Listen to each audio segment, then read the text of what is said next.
Alright, so this is Bryce, and originally I thought that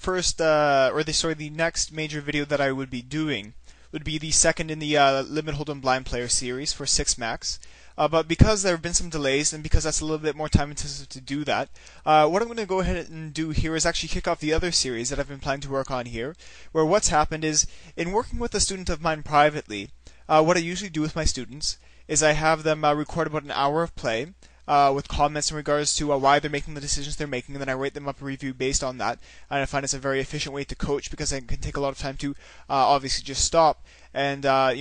take all the time I need to talk about specific concepts. But I had thought that this particular student had done such a good job of prompting some really important questions about heads-up play and some really common points that I think are difficult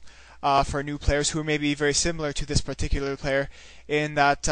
they may be playing a lot of mid-stakes or lower stakes 6 max play and doing well and would like to maybe play some heads-up play. So I thought that what I would go ahead and do here is I'm going to take the review that I wrote for this guy, and I'm basically going to present it on Stoxpoker.com here. And so it's going to be sort of a reverse coaching session where all I'm going to do is take a look at his video. I'm going to pause it in between hands and in between plays to just kind of add some comments.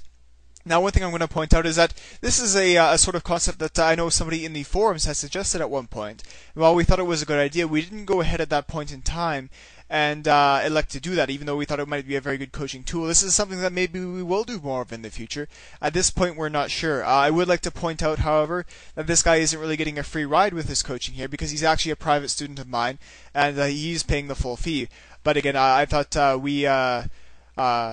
it was a very good video, so I would like to do a review on it for you guys. So we'll get started here and see what happens. Okay, I just got an opponent here, and I'm going to try to make a video for you at 5-10. I don't think I'm going to be playing lower than 10-20. Okay, so the first thing I'm going to point out is on a flop like this, a 9-5-7 flop, and this is something that's more or less true of any sort of mid or low 3 straight flop, is if you take some time to look in Poker Stove and to get an idea of how I'm getting this number, you can look at video number 108, which is the Poker Stove video, and has a kind of a walkthrough on how to use Poker Stove this way, is your opponent is going to have a piece of this flop,